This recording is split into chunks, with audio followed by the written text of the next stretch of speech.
Hi, my name is Wendy Voorsanger, and I'm the author of this historical debut novel, Prospects of a Woman. It came out in October 2020.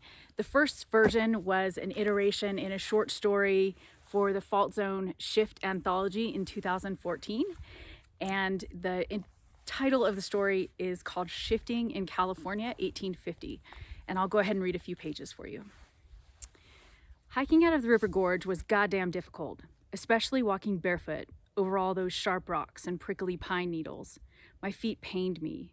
My skirt was torn up the side nearly to my waist, showing dingy drawers underneath. But real disappointment settled over me at realizing there was no new town up on that ridge, just another lousy gold mining camp with a smattering of tents scattered sloppily in the meadow. As darkness threatened, I trudged over to the biggest one in the center, a large open-air tent lit up with oil lanterns like it was on fire. I stood in the twilight outside the tent, mesmerized by the men inside.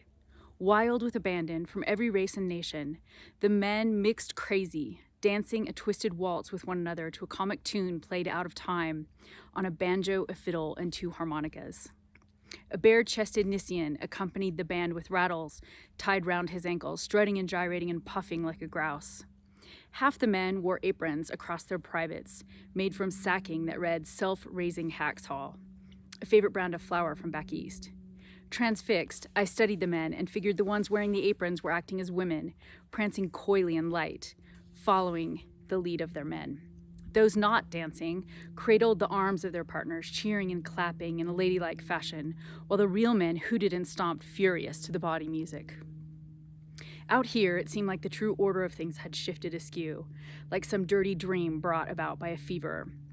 The men were lush, hips swaying, lips pursed, arms wrapped round each other. They groped and sucked on glass bottles, then passed the drink along, sharing in some sacred merry fraternity.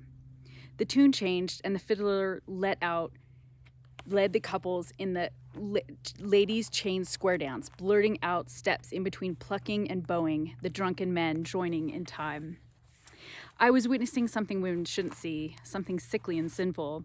Yet it was somehow sweet and comforting too, as if the dancing was curing the men of a vast loneliness that had spread over their hearts since coming out west, where men hadn't yet arrived.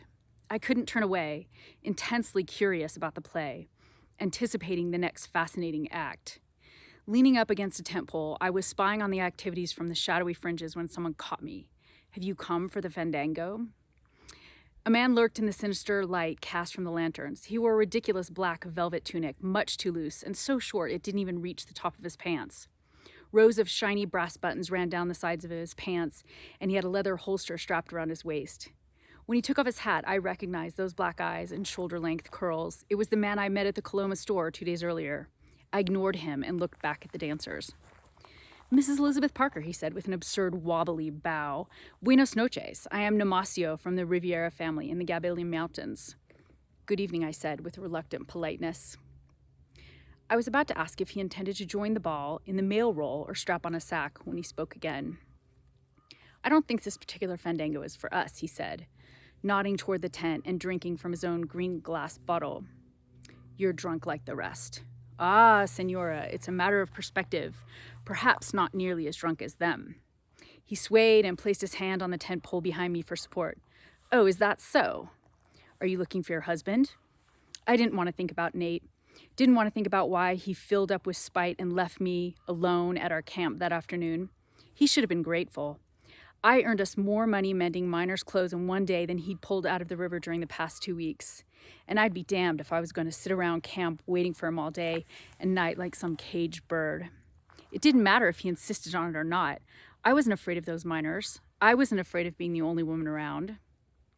I looked toward the center of the tent and pretended not to hear Nomasio.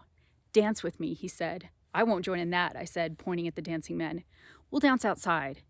Nomasio put the bottle down and slipped his hand around my waist before I could object.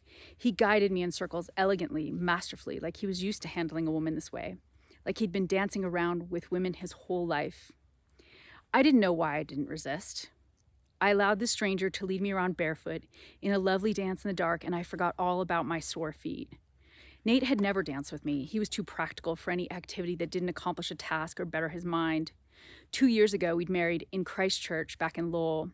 It had been a sensible affair with only the pastor and a few girls from my boarding house as guests, and Nate, dressed formally as usual, his blonde hair tightly controlled under a new felt bowler pulled too low, the curved brim nearly concealing his roomy blue eyes. There was no drinking or dancing, only a slice of cherry pie to celebrate. It wasn't the wedding I had imagined. I suppose my marriage wasn't what I had imagined either, although I could no longer remember what I had imagined before sailing on a clipper with Nate around the Horn to California. On my family's rancho, we have muchas fiestas, he said. I soak up the lovely moment with him as he pulled me in close to his chest, warming me against the cool wind picking up on the ridge. I didn't understand his Spanish, but I didn't care. His voice was like warm butter melting around me. I gave myself over to the fantasy, imagining I was a Spanish lady adorned in a silk dress at a lavish party instead of who I really was, a neglected wife stuck out west with a torn skirt in want of new drawers. He didn't explain anything. Instead, he just twirled me around with grace that made me feel beautiful. I was swept up in his attentions. Recklessly, I stepped closer into his arms. He looked down at my face, his breath heavy and full against my cheek. He was much taller than I had remembered and smelled like the earth and river, at once familiar and frightening.